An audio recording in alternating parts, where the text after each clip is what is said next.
I am Korean John, and this is Lindsay Renolds. Welcome to Fhuket Unfiltered. So, Gary Player, right? 90 years old. You think you're gonna live till 90? I mean, I think everyone hopes they can. In a golfer's point of view, I mean, I don't know too many 90-year-olds that can still play golf, but golf is one of those few sports where you can get to a 90. I'm sure he's not the oldest. How many players do you think still alive right now from his era? When did he play? What, in the 30s or something? No, not that long. But I mean, he was, I don't really know like the exact dates, but I mean, 60s, 70s, he was probably dominant then. People in his era still alive. I mean, Arnold Palmer was a great. He passed away probably 10 years back. But Jack Nicklaus is still around. He's doing really well. And he was direct competitor. Oh yeah, they were constantly at it every week. I mean, these are the greats, right? Up there for sure. So with Gary, you know what I mean? Like he's 90 and they're talking about how he plays 4 rounds of golf a week, right? Yeah. Some people don't even play 1 round of golf a week. No. For someone that's 90 years old, even I think at even 70 years old, right? What's like when you watch like people that come in here, right, to Golf Hub and they play, what's usually the oldest demographic? We've had a few 80-year-olds come in here playing. We've had a few 80-year-olds coming in here having a few drinks as well. But yeah, I would say the oldest we've had was probably about 80, 82. But yeah, I mean, it's a different animal though. Here, you're kind of chilling out. Exactly. Yeah. I mean, you're not out there in the heat, so it's a little bit different. And you got to walk. Yeah. But I've met Gary Player in person. He's done a few clinics. He came to Laguna a few years back. And I mean, his health is unbelievable. I mean, he's a strong 90-year-old. He's not like some rigid 90-year-old. Anybody would love to be like him in his shape. Yeah, absolutely, for sure. How long do you think you'll play golf until, like yourself? Good question. I mean, I think I'm always going to love golf. Competitor side of me, I don't know how long that's going to last. I'll probably give it some time, but I think golf is always going to be in my blood. It's always going to be there for me. I mean, there's a lot of time during the week where you just kind of like, to get out with some friends, maybe have some fun, have a few drinks. It's definitely going to be some kind of recreational activity for me. Yeah, it seems like he was a big time player in his day. I mean, yeah, he's one of the greats. But why is he not mentioned with like Jack Nicklaus? I mean, Jack has the record with majors, right? 18 majors. That's going to be pretty hard to beat by today's standards. But I think he's mentioned a lot more than people think. And he's probably more known for how the health and fitness side of golf. He was one of the few guys that kind of ate well, took care of himself. He probably started that in that era. Really? Yeah. He was the one that started. Apparently he can still do 200 push-ups a day. He still does it. But yeah, like I said, he's more the fitness guy when it came to the golfing world, with legendary status with the number of majors he's won. I don't know the exact majors he's won, but I mean he's up there with the greats, 100%. He's a legend. So before like Gary Player, there was no like SNC. Not really, no. I thought Tiger brought that in. I think Tiger really brought it in. Tiger kind of changed the whole scope of golf. If you look at the history of Tiger in '97, he was this scrawny, tall kid, and then he bulked up. Then he got lean again. Then he bulked up again. He was the one that kind of advertised it, I think. And obviously with more media coverage and everything, these little things are going to get shown more. And I think back in the day when Gary Player was playing, I don't think it was quite as open to the public as it is now, obviously. I think Gary Player started it, but Tiger really brought it to another level. Yeah, but there was like a huge gap in years, right? Oh, yeah, From yeah. Gary Player to absolutely. Tiger, We're talking about probably a 10, 15-year gap between them, right? It's only 10, 15 years? Yeah, I was thinking like 20, 30 years or something. Well, it might be. I mean, like Jack Nicklaus won, I think 1986 was his last major win, right? Which is the Masters, right? So, I mean, I was born then, right? So Tiger would have been, I don't know, he must have been 12 or 8 at the time, so they weren't really playing in the same era, Tiger and Jack and them. So yeah, well, if they did, then there would be a lot more to talk about. I mean, but like for example, at Augusta they do the inaugural tee shot, which they always bring like the greats from the past to come do the opening ceremony for the Masters tournament, which is held in April every year. And I mean, Jack's still there hitting the first tee shot. Gary Player's still there hitting the first tee shot. And every year it kind of dwindles down a little bit. So it's kind of that's the tradition they kept. in this interview with, I believe it's with Golf Digest. Yeah, it is Golf Digest, right? He mentions the 3 best players ever, pretty much the GOAT list. Yeah. And he puts Tiger and Jack ahead of himself. Yes. He puts himself third, right? So Yes. you could look at that in a number of different ways, right? Yeah. Like he takes his ego out the way. Yeah. Because most people think that they're the best in the world, especially if you've won Absolutely. majors, if you've played for so many years. Like you would think like, hey, any day I could beat any of those guys. But he Absolutely. doesn't say that he's better than them. What do you think of the list? I think he's going by based on major wins. Gary Player was playing the same era as Jack Nicklaus. So, I mean, obviously, I probably think differently on that list. But based on number of majors, yeah, I mean, Jack is number 1. This is a fact. But there's a lot of factors you got to put into that. On paper, yes, Jack has 18. Tiger doesn't have 18. Jack is better, right? But I think what Tiger was able to do in his time, I think that surpasses, if you want to put GOAT status, right? I think differently on that. I think Tiger is the greatest of all time. Not only with what he's done to the game of golf, but the amount of competition he had week in, week out. He was able to dominate tournaments. I mean, we're not even talking about making a clutch putt, which he's done numerous times, but to dominate and destroy the field in numerous occasions. I think this is where it shows where he's on another level. Kind of like the Michael Jordan, right? It's like there's always that debate, right? Michael Jordan or LeBron. Same thing with Tiger. I mean, for me, he was by far the greatest. There's no question. So you're saying that like Tiger, he's ahead of. He was able to do things with the golf ball that people would be in shock and awe, right? He transformed the game of golf to a power hitter sport, to a sport where marketing is important. He just changed the whole dynamic of sport. Not only that, but he was able to move the needle, So, you'd go to a tournament and there would be, say, 10,000 people, right, show up. And then when Tiger shows up, there would be 120,000 people. So he was able to kind of move the interest of golfers. Yeah. I mean, like he inspired me to play golf. Competition-wise, there's 150 players per tournament, right? Hit or miss. Back then, when the Jack era, there might have been 30 or 40 competitors to compete in that if you had a full field. Nowadays, I mean, the number 900th ranked player in the world can win an event. You wouldn't have that before.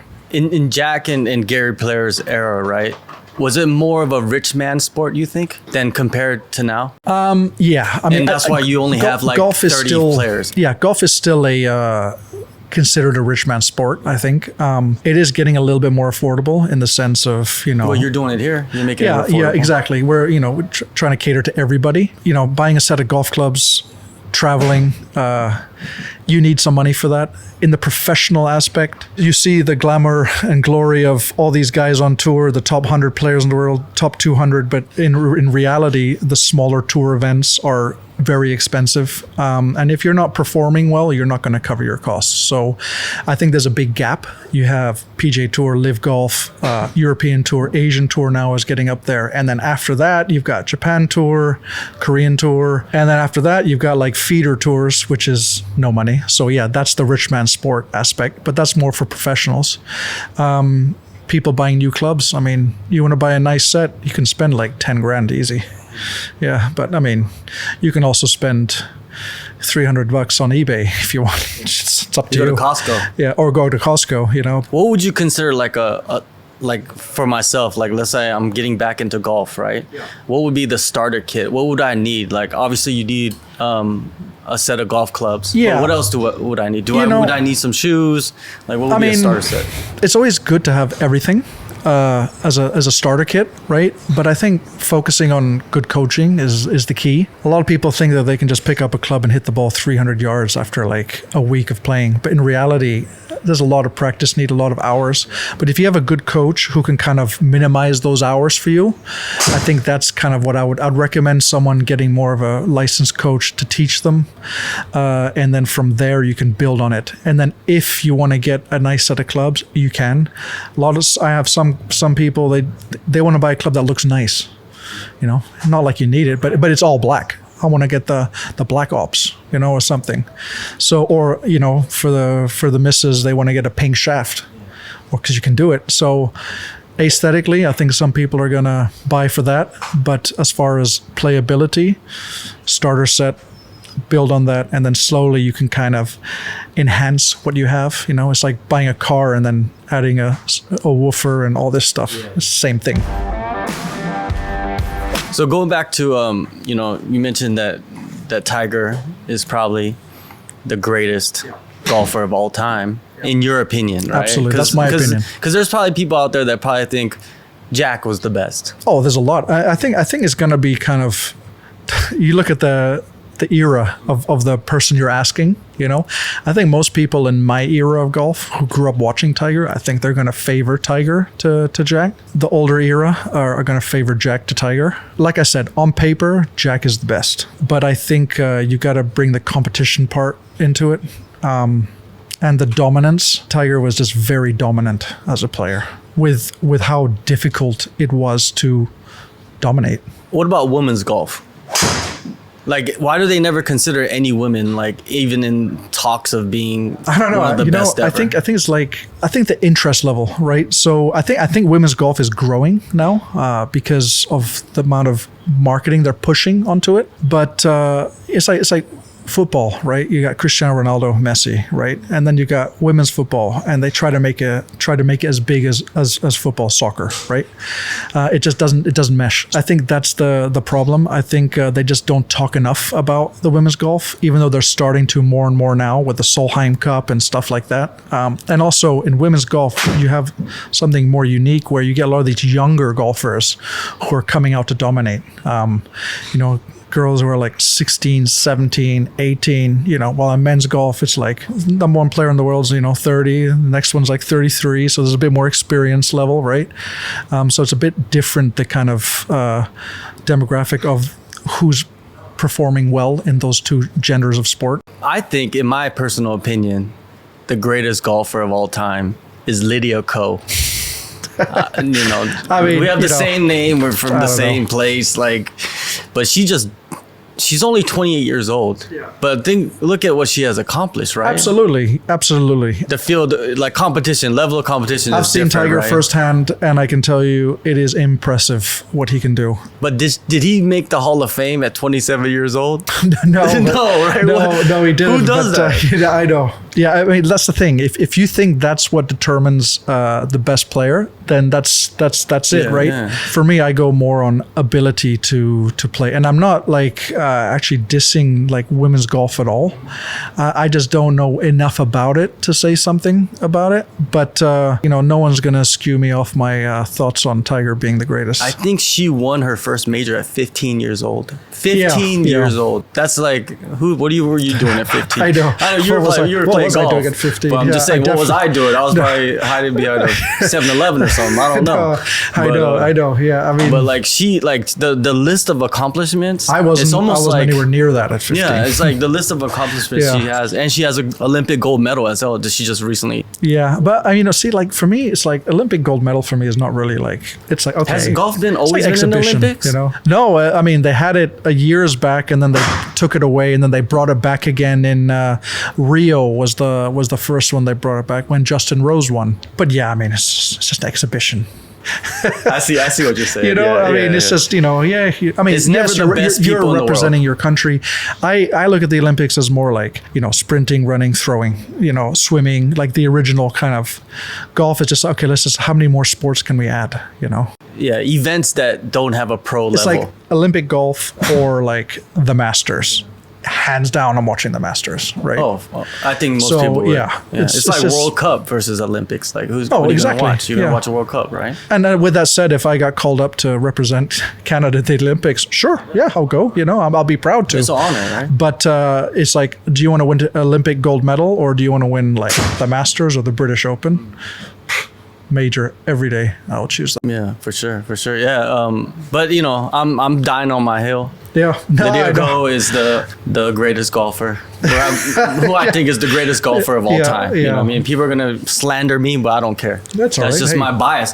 Everyone's entitled to their opinion. Yeah, the criteria of like the greatest golfer of all time, I think it's more limited, right? Yes. The yes. criteria, Yeah. right? I think majors is a big factor on what makes you a great golfer, because that's like the epiphany of pressure, right? But then on the flip side, like now you got to widen the criteria from the greatest golfer, who you think the greatest golfer is, to who is your favorite golfer, because it's different. Like my favorite golfers are like John Daly, and it's not even really about the golf. Well, it's just about he's a great golfer. He's also he's just a personality, a character. And, character, and he's just a legend. So Tiger is still like my favorite golfer, but I have DJ also, Dustin Johnson. He's also a golfer, but that's more of a part that I'm probably biased because I grew up playing golf with him in university. So I got to spend 3 years with him. I got to play on the same golf team as him, room with him, travel with him, and I got to see him grow to the caliber golfer he was. His demeanor, his game, the confidence, the aggressiveness,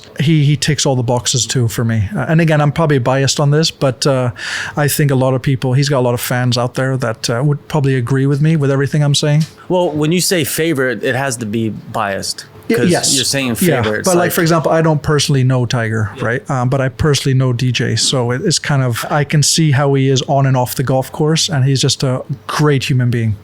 So with him, I just saw a list, right? Of the top 6 earners ever in golf. And he's one of them. That's incredible. Absolutely. And that's just, they're not counting the LIV golf earnings. No, they're just PGA Tour, yeah. So those numbers are much higher. Yeah, because Tiger was number 1, obviously. Yeah. But then he was on, I was like, isn't he too young to be on that list? That's what crazy. I thought. How did, he's won that much? He's won that much, and the prize money has gone up that much too. When DJ turned pro back in 2012, he had the longest streak going for a win every season.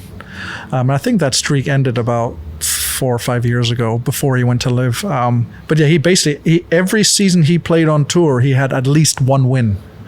That's throwing in two majors, right? He's won 2 majors. But the amount of heartbreak he went through as well, like there's been a couple of majors. We had kind of some rough final rounds. He had the one at Chambers Bay, the US Open, where he 3-putted from, 8 feet to miss a playoff, had a putt to win and ended up going home. But the way he deals with adversity is unbelievable. I think that's one thing, because I could destroy a golfer's career. A 3-putt to win a major and then not even make a playoff, that destroys careers. He came back and won the US Open the year after. Give me a story from the college days. DJ was a unique individual, super cool guy. There was one time where our coach had us go to a tournament, and the way it works in college was the first day you played 36 holes, and then the second day you play 18 holes, and then you drive back. So because we couldn't miss too many school days, we would leave a day early and then play a practice round and then play the actual event. And we would always leave quite early whenever we drive to an event, so we might be leaving at like 4:30 in the morning.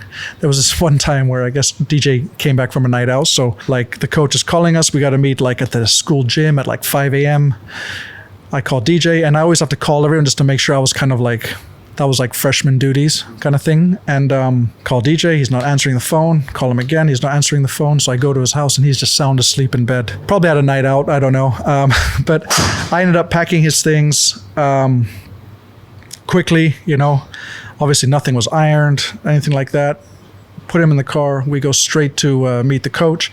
Coach already suspects something. He was a very strict guy, like awesome coach. And I remember the coach is like, "You're fucking drunk," and he's screaming at him in the car.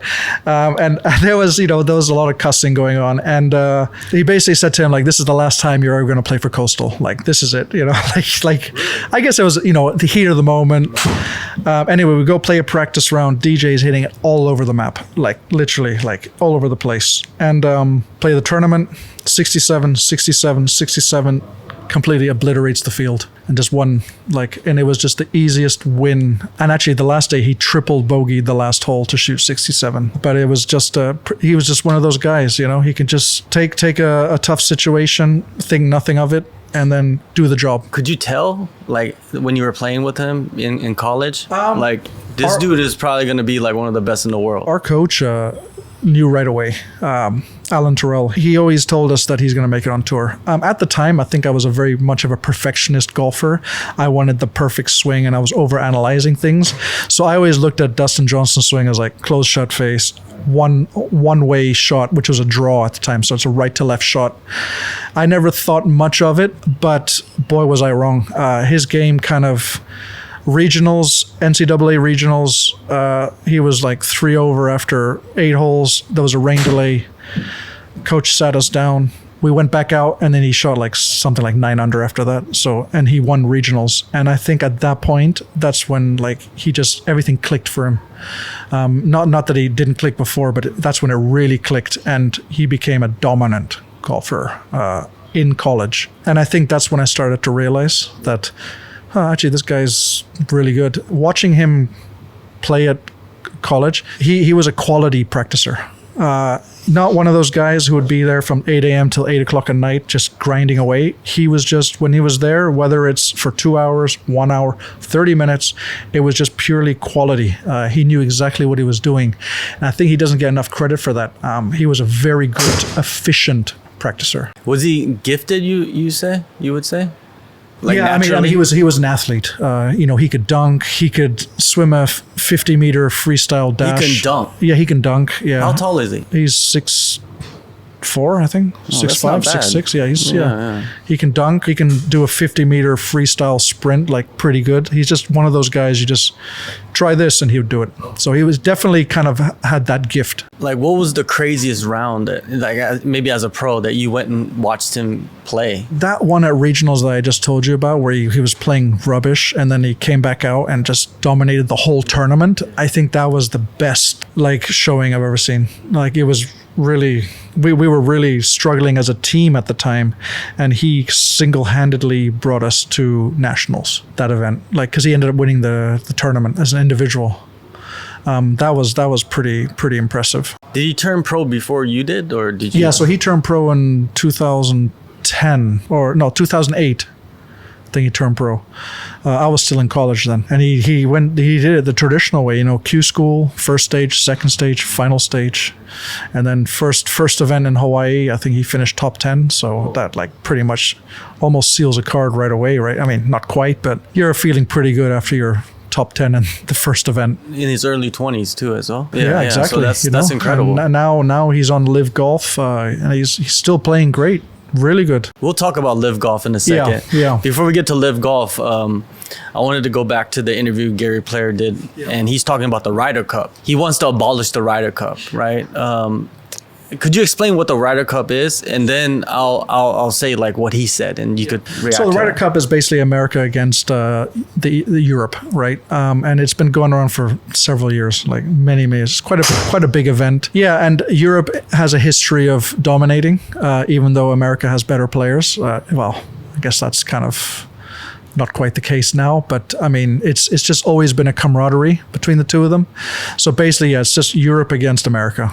That's what the Ryder Cup is. And he's not even either. He's South African, no? Well, yes. So he doesn't play the Ryder Cup. He plays the President's Cup, which is the rest of the world against America. Oh, really? Yeah. Why is everybody against America? I don't know. That's a good question, though. Yeah. Well, I guess maybe that's where all the best players are. Well, I think because one big reason is the PGA Tour is America, and that's kind of now there's competition on that. We'll get to that. But the PGA Tour is kind of like the place to be. So I guess why not America? It's always America anyway.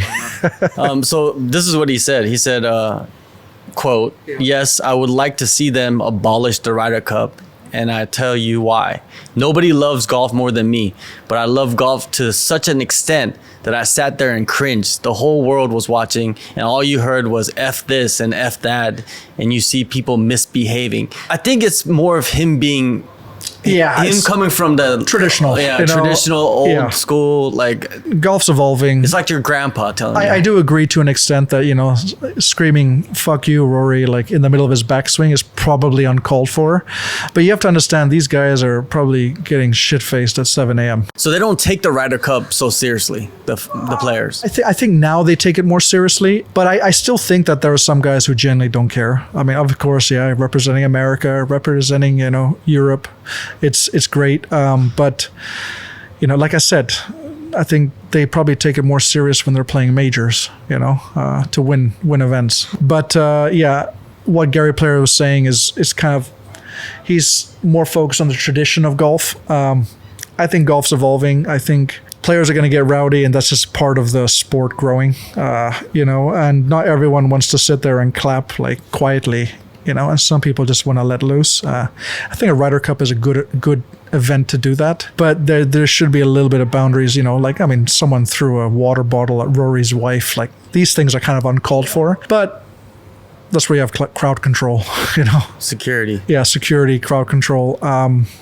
I think they tried to make the event really rowdy. Like they were there kind of like pep talking the crowd at 7 a.m. before they were teeing off and stuff. So, but these are things to expect in a Ryder Cup. Because he's old school, he comes from an era where it's like a gentleman's game. Nowadays, unwritten rules. Exactly. Like, it's more like shirt tucked in, long pants. Now it's kind of like people have like untucked shirts, outrageous, colorful outfits. So it's a just different evolution of golf. Yeah, I think it's bound to change. If there was no evolution, it'll still be posh country clubs and people just it wouldn't be the same. And I think golf needs to evolve. Yeah, it does. It definitely needs to evolve. These golfers need to have their own character or personalities. Exactly. Well, express themselves. In a professional standpoint, everybody can hit the ball 300 yards, right? And of course, put the skill aside. If you have an interesting character, I think that's what sells tickets. And I think that's what people are trying to focus more on. How can I sell more tickets? How can I create this character that people are gonna like, And from a sponsor's standpoint, that's also very important because you want people to buy your product, right? So I think there needs to be a little bit of evolving in golf, and sometimes when you say some things and it doesn't rub people the right way, it's still publicity, better to be you, so I think it is evolving in that sense. Because golf has like this demographic of like college kids. Yes. Kids that play golf from like, maybe middle school or high school, and then now they're playing golf, and it's more of a social thing. Exactly. It's not really like, they don't take it as seriously. Obviously they want to compete, but they want to get out there on the course, drink beers, and play golf. Exactly, and that's a big demographic. Yeah, huge demographic. It is huge. Right? I would say it's getting younger and younger in that sense. You need to cater to that, no? Exactly, but also like here in Phuket, for example, you have these societies where it's a bunch of retired people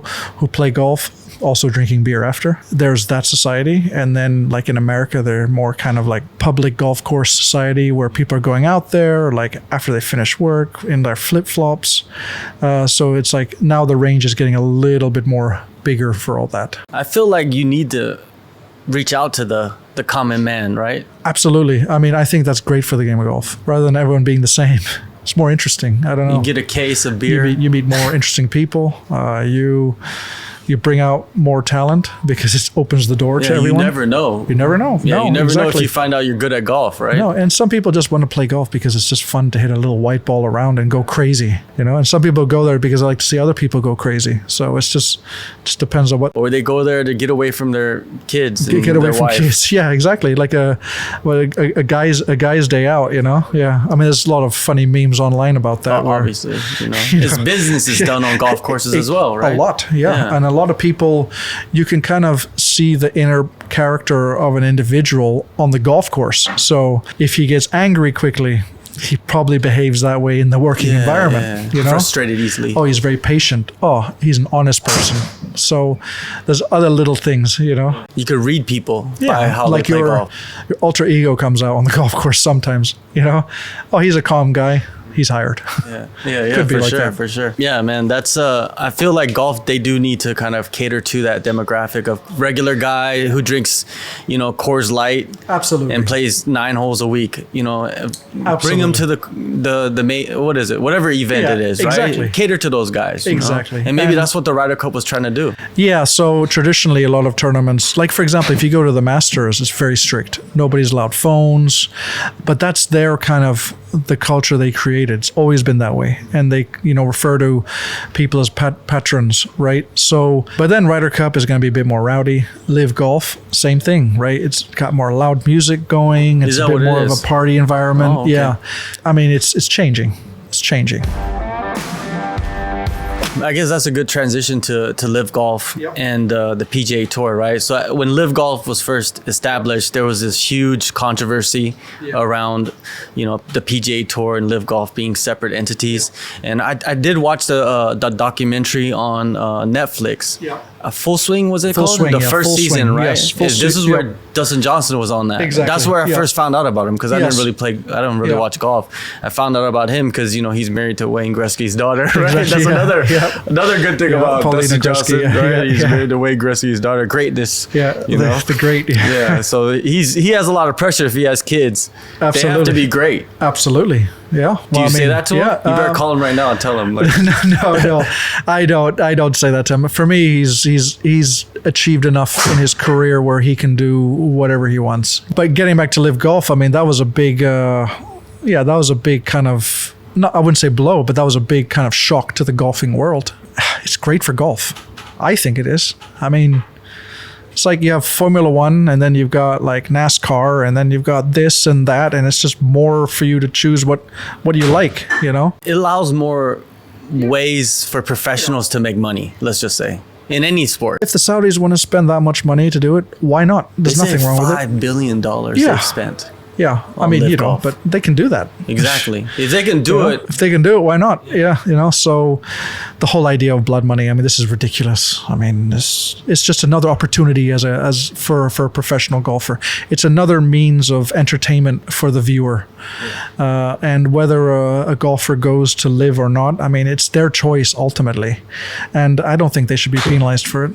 Do you think there was like a propaganda campaign against LIV Golf by maybe just the old mindset golfers out there? For sure there was. I mean, I don't know for sure, but, but I mean, it seems like in today's world, it seems like everything goes that way. PGA Tour has never been up against anything. They've always been the epiphany of golf, right? And now all of a sudden LIV comes on. It's like, all right, well, how are we going to make this tour better? All right, we're just going to throw out like 9 figures at you, and you're going to come here.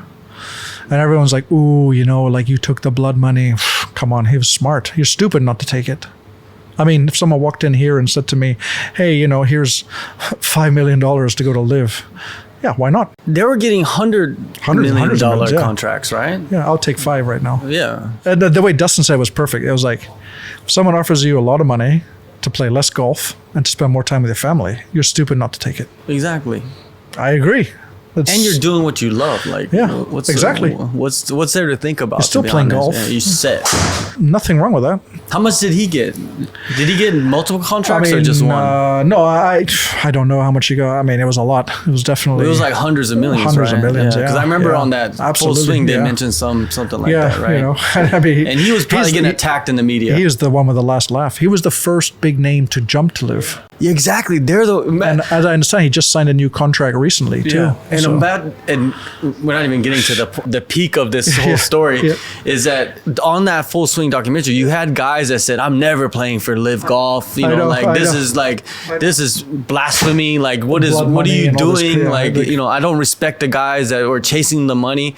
And then at the end of the day, what happened? I mean, I know exactly. It's just like as if someone throws that much money to you. Please continue to play golf, and you can have more holidays with your family. Here's the money. And it's guaranteed money, right? Guaranteed money. So, so at the end of the day, how long was it from when they had all the controversy with LIV Golf and PGA that they decided, hey, we should just work together? The thing is that I don't think they're technically working together yet, but I think there's talk about it.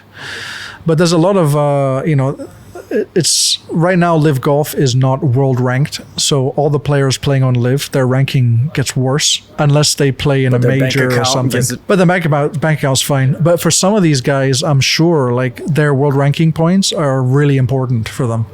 I mean, I'm just speaking for what I think, I mean, I'm sure a guy like John Rahm doesn't want to be number 97 in the world, and he still wants to play in all the majors and everything. So for him, it might be important. I think eventually they'll come to an agreement and everything will be fine. I think LIV Golf should have world ranking points, just like some of these smaller PGA Tour events have world ranking points. I got the numbers. Oh, do you? Want to see the numbers? Yeah. All right, so LIV Golf player's salary, right? Dustin Johnson, $60 million for 49 events. Yeah, and that's money earned on the course. Yeah, That's on the not course. the That's fee not the signing. Yeah. No. So he's getting $1.2 million per event just to show up. Well, That's incredible. This is the thing with LIV, right? You got 54 guys. All 54 guys get paid. All of them. Last place gets paid and first place. PGA Tour, you've got 144 to 156 guys. After 2 days, there's a cut. It gets cut to the top 60. Only they get paid. Yeah, So I remember you that. think about it like that, right? So if you had a LIV Golf contract for 1 year, you're getting paid for 1 year, regardless if you finish dead last every event. That would be incredible for an up and coming golfer to just get Right? signed And by I LIV have Golf. a friend of mine who I played golf with in the Asian Development Tour circuit, an Asian tour. His name is Max. He's from Taiwan. He played last year on LIV, full season. He's the one with the last laugh. Yeah, for real. Because all that shit that they ate in the media, I remember now playing. everybody wants to be. And now there's a lot of people who are like, you know what? What's your goal? What's your goal in life? Like, I have a few juniors that I teach. What do you want to do? What do you want to achieve? I want to play LIV Golf. I want to make $200 million on LIV Golf. I'm like, how it's changed, you know? So they compare it, Dustin Johnson's LIV Golf compared to the PGA Tour. So the PGA Tour, he played 311 events and made 75 million. That's 200 something thousand dollars per event. That's a huge difference. And That's now $1 he's million averaging 1.2. difference. Yeah. Per event. That's insane. And they got a couple other names on here. But yeah, there's huge Is he all difference. time? Is DJ all time on LIV? No. I think he's up there. Yeah, well, there's John Ram. He's 74 million in 26 events, which is that's like 2.8 million an event. And he just joined LIV a couple of years ago. And then there's like 74 million? Yeah, 74 million. There's a Taylor Gooch, Yeah, he had 66 million in he had 49 he had events. Crazy. That's probably more than his Dude, career these earnings on numbers is PGA Tour. insane. Brooks, was it Kopech? Koepka, Yeah, that name I can't pronounce. But 44 million in 48 events. That's a little under $1 million an event. That's crazy, right? I mean, this Like, is the crazy amount of money. Yeah. I mean, And you think then, about like, sports, right? Golf. How much these guys how much money is in golf? So there should be room for evolution. and those guys that the PGA Tour told, like, hey, you guys better not sign. And they said, no worry, man. Like, I'm PGA Tour. And then now they're like, man, I passed up $103 million I know. to stay loyal to something. And then you just flipped it And on then us. flipped it, yeah. Yeah, that's know. bullshit. I know. Well, Like, PGA There's- owes them money, dude. Like, I would be suing them. You should be. I know exactly. I mean, you're so loyal, only to get slapped in the face. Exactly. To get flipped, and then PGA Tour's like, oh, yeah. By the we'll way. work with you. You know what I mean? But they Exactly. haven't actually worked on an event together. When's that supposed to No, right happen? now, as I understand, and I'm not sure if it's changed now, but like, for example, the LIV guys aren't really allowed to play on any of the PGA Tour events. It's still not allowed. Okay, I so think. the talk is there, So the but- majors they're trying to open up for. And I think European Tour is now opening up because a lot of the guys are playing in Europe. But now a lot of these guys are playing in the Asian Tour. So it's actually doing really well in the Asian Tour. So Patrick Reed was out here for a few weeks playing in Philippines and Hong Kong. So it's changed the dynamic a little bit. There's money right? out here. In Yeah, in well, the now tours. there is, because I think the Saudis are funding the international series as well. So really good stepping stone for LIV, actually. Well, actually, yeah, like a developmental league. Like Exactly. minor I know I league. say developmental. I mean, it's But it's not really great developmental. money. Yeah, it's great money, but you're developing But obviously, into... compared to LIV, it's a stepping stone. So do you think maybe LIV will put on like majors out here, like in different countries? I think the majors will always stay the majors. LIV Golf, they will just focus on their small schedule, which will cater around the majors so that players can still prepare for the majors. I mean, you have to understand, LIV Golf, they're traveling everywhere in the world, right? I mean, I think next year they added South Africa to their schedule. You got Singapore, Hong Kong. Last year they had Korea, Mexico LIV City. was in Korea, right? Yeah, and they had Mexico City, and they got probably a half dozen in the United States, in and around everywhere. Yeah, so LIV is to be continued, basically. Yeah, see what I don't happens, see right? it going out anytime soon. Like I said, I mean, what's $1 billion to Saudi Arabia? Honestly, 17% of the world's oil reserves. Come on, 17% of the world's oil reserves, right? So I mean, it's like they're fine. I could see them. It's not like, you know, you taking a risk and something. It's like, okay, let's just do it. Let's try it. You know, I think it's great. And, you know, they're taking over the soccer world as well and everything. If you can do it, why not? Why not? Hey, people want to make money, man. We live in a world of money now. So hey, it's not a bad idea to like let US have the PGA and just dominate the rest of the world. Absolutely. You know, and I think LIV is, you know, allowing the PGA Tour to have their say in things, because I mean, obviously golf started on the PGA Tour, right? Like I would think that, you know, they understand the boundaries and they're not trying to kind of overtake everything. I think they still want the PGA Tour to be an entity. So I don't think they're doing anything wrong. So that's, like I said, to be continued. We'll talk about that some more in future episodes. But yeah, so it's a developing story, let's say. But hey, one thing is clear. People are making crazy money that would never make, you know, 10 years ago. For sure. So Absolutely. I'm happy for all of those guys, right? Like it's not like they didn't work hard for it, because golf takes time to develop into an incredible player. It's not like fighting. No, I mean, and you know, if you have one haymaker, you might go in there and win a couple and you know, fights. if you look at the golfing life expectancy, right, you can have a pretty good career at 49 years old. No, so you know what I mean? Like it's not like, yes, you're more likely to do well when you're young and supple and strong, but as you get older, like, I mean, golf, it's the score at the end of the day. So if you learn the art of scoring, you can have a very good career at 44, 45, 49 years old, 50 years old. You know, I have friends on tour who are in their 50s and they're doing really well still. So golf is one of the few sports that can still have that opportunity. You're not pushed into retirement. No, basically. It's not like, oh, he's old. How old is he? Oh, 31.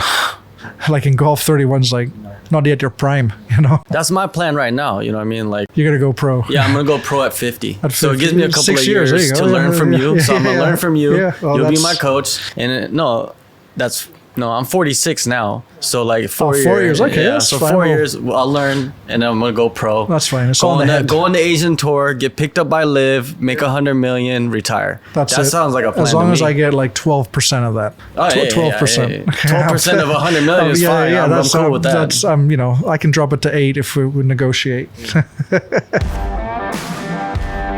So like one controversial topic to another is recently, you know, there's this whole NBA gambling scandal, right, going on. It's not like they've never had it before, but this one seems like is much more spread out. Absolutely. Long term. You got like secret private like poker games going on with like mafia, you know, ties and technology being used to like glasses you could see cards through, like just very intricate stuff, like James Bond shit, right? And people are always gonna look at that and say like, how can that affect the sport you're in, right? Like if it's football or if it's baseball, whatever it is, like golf. What do you think? Why would golf be difficult to like tamper with, let's say? Golf is an individual sport, right? And if you got to be in position to win, right? And if you look at like just winning on the golf tour, I mean, just having one win a season is already like unbelievable. And some people go 3-4 years without winning. Some people go their whole career without winning, right? Tommy Fleetwood just won last year for the first time on the PGA Tour. He's one of the highest all-time earners. Just to tell someone, all right, you know, like, okay, we got to finish second in this event. It's pretty hard to finish first in the event to start with. And to finish second is already very hard, right? So I don't think it can work in that sense. In a team sport is different. When you're fighting someone is different because you can kind of manipulate it a little bit. But in golf, I mean, it's like you have a 5-shot lead going into the last hole. Like, are you blatantly going to make like an 11 on the last hole to lose on purpose? Like, it'll be too obvious. You know what I mean? And just to be in the position to have a 5-shot lead is already like unheard of. You'd have to bet on yourself to become second place. And how hard is it to place? It's like, I mean, on purpose. You know, like, yeah, exactly. Just finishing top 10 is already like amazing. Yeah. Not only that, but kind of the backlash you'll get. It'll destroy you mentally in golf. I just don't see how it'll happen. And, you know, there's a lot of gambling in golf, but it's like you and your buddies going out and playing like 200 baht a hole, you know, or like hustling because you're lying about your handicap and then you just kill him, like with the score. But yeah, in the professional level, like I just don't see how I don't see how we can come to that, because it's just so hard to be like, okay, you know what? I win all the time, and this time I'm going to try and finish second on purpose so I can get a big payday. But at the same time, you saw the numbers. These guys get paid huge money. There's no interest. It's hard to bribe, yeah. Like, you'd have to give them I'm making tens of millions of dollars. Well, like, how much more can I make, you know?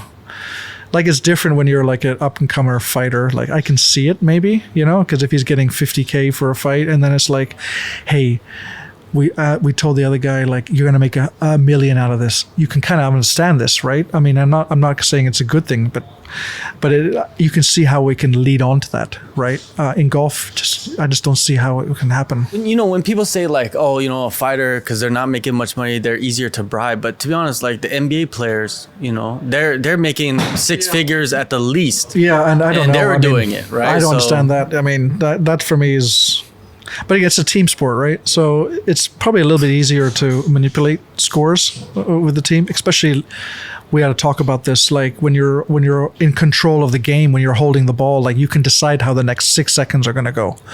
While in golf, it's kind of like, okay, I got to miss this putt on purpose because I got to finish second. And then you hit the putt too far by and you're like, oh, fuck. Now I got to make this one to finish third. Yeah. If I miss it, I've lost, you know, you know what I mean? Yeah. Like it's just too much. It'll just be too much trying to control the game. And in golf, you cannot really control it, you know? Like, you know, there's the factor of luck in golf too. Perfect drive, kicks in the water, hit a great bad shot in the trees, like on purpose, and it comes back in the fairway. You're like, oh fuck, now what? You know, exactly. I just don't see how it works. Gambling and it's just part of golf. I think as like it's the culture. It's like a casual game to play, right? It is because like you're at the course, right? And you're hitting and be like, oh, I bet you $10. Yes, I hit the green. Yes. And it can be over anything. Normal, yeah, right. The other thing in golf too is which is one of the few sports where I can play against someone who's been just started the game because he gets a handicap, right? So it's not like tennis. If I played against Rafael Nadal or Roger Federer, like he would destroy me 6-0, 6-0 in like 8 minutes, right? It wouldn't be entertaining for him. While in golf, I could play against you. I would give you strokes. So we would come up with the number of strokes. And so you would have the chance to beat me. So that's how it gets kind of competitive. Even at your level, I think that's why golf has a little bit of a gambling culture behind it. But I think, again, it's more of a friendly gambling culture. It's not like going to the bookies like, okay, he's going to shoot 74 or lower tomorrow. I don't know any hardcore people that are gambling on golf. Well, people gamble on golf, like at the sports books, but I don't know anybody that's that hardcore into like golf to where like they're looking into numbers. And you imagine like if all the insider information is like, okay, so-and-so's like, he had diarrhea all night. Like he's feeling terrible this morning. He goes out, he shit his pants. Like I just saw him in the locker room. And then he goes out there and shoots like 61. Like that's what happens in golf. Fear the sick golfer. You know, it's not like, you know, football where it's like, oh, he hurt him. He doesn't feel good. He's not going to play. That's why the team performance is going to be down. Then we can bet against the team.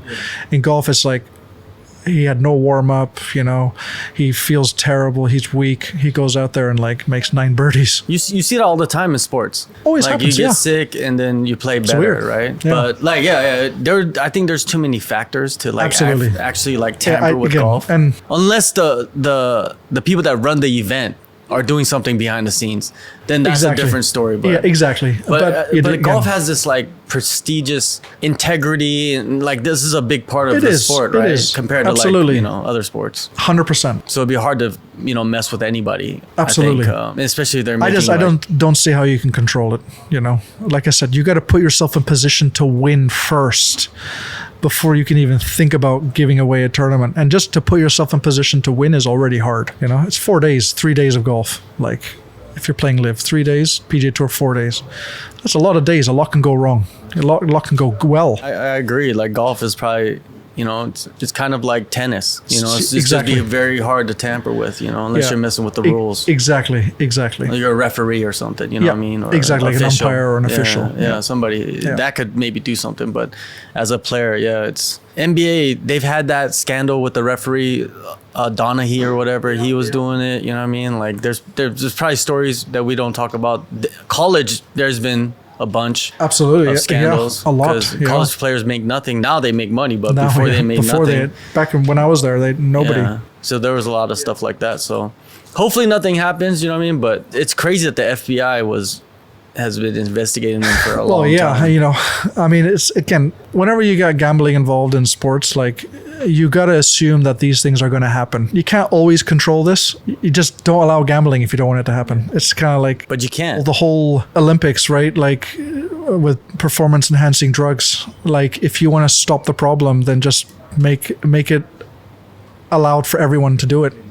There's so much money in the sport that, yeah, if you want to risk your life, go ahead. It's up to you. We don't promote it, but if you want to be the best and that's what you need, it also, so yeah, it just depends how you control it. And gambling, there's always going to be some loopholes, and there's always going to be some people who are going to control or dominate something, and you just got to expect it. Yeah, it would be difficult, but I feel like, we've been surprised before by athletes. And Absolutely, players, I know, yeah. So we just you would think that, 100 million in your bank account, and you're like, oh, okay, I'll just lose this on purpose for another 3 million. But again, you don't know what he's going through in his life. Yeah, exactly. You don't know. He could have so maybe he has a valid reason or something. Maybe he's got a valid reason problem. Where he's like, I had no choice, but I had to do this. So there's always two sides to every story. Of course, there are some people who just make bad decisions, but I think, I'm sure there's a valid reason. I don't know. Do they test for PEDs? In golf, yeah, they do. Oh, they do? Okay. Yeah. I mean, like, beta blockers, steroids, whatever. Yeah, they do.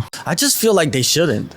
It's one of those things. There's so much money in golf. Again, it's. I think they just put it there just to be like, hey, we have it. Yeah, I mean, I kind of feel like that too. But I really don't know the details behind it. I mean, I've never been tested. But the thing is, like, I got tested in college for. I think that was for like cocaine and marijuana. That's recreational. I'm not sure if it was for You're getting tested PEDs, for recreational. but you partying? But I mean, you wanna put on 20 pounds of muscle in 1 year. But that's not gonna make you better at golf, though. No, it's not. No, it probably wouldn't. But if you think about it, more weight behind the ball would probably give more potential. But at the end of the day, you still need to function properly. I look at golf like jiu-jitsu, kind of like the technique is more important than the size. Exactly. Yeah, right, absolutely. Of the person. And like Rory McIlroy's probably pound for pound the longest hitter in the world. He's a little bit shorter than I am, but he'll hit the ball 40 meters past. But he's not a big dude. Not a big dude. He's strong though. He's strong, but he's supple, But then you look at these long drive guys, and they're like fucking huge, and they hit it 400 yards. So well, there's guys that are driving far. They're not even professionals. It's like and that's why we say with like the Olympics. Do you want to see the fastest man alive? Let's have a look. If he needs to take something to be the fastest man alive, let him do it. Yeah. He's the fastest man alive. Is it natural? No. Okay, we make another sporting event, the all-natural Olympics. But this one, do whatever you want. It's your risk. You want to see the best of like human capabilities? I mean, listen, I'm not one to tell people to try things, but PEDs do help a lot of people, and there comes with its risks. But when you're playing for such big money, maybe you need a boost. I can understand why people would want to do it. I could understand it. Maybe they have to. It's all they got. Family relies on that person. You want to go to that university, you need to put on 40 pounds of muscle in the next 8 months. Obviously, I'm not going to do that by eating Burger King. As I'm eating Burger King, maybe I'll take this. And that's kind of how it is, actually, Yeah, well, this was a long time ago, but when I was playing football in high school, actually not even in high school, I knew the football players in high school, right? And they were taking steroids in high school already. And this was 20-something years ago, right? Imagine what they're doing now. I know, yeah. It's insane. So, yeah. Well, it is what it is, right? It is what it is.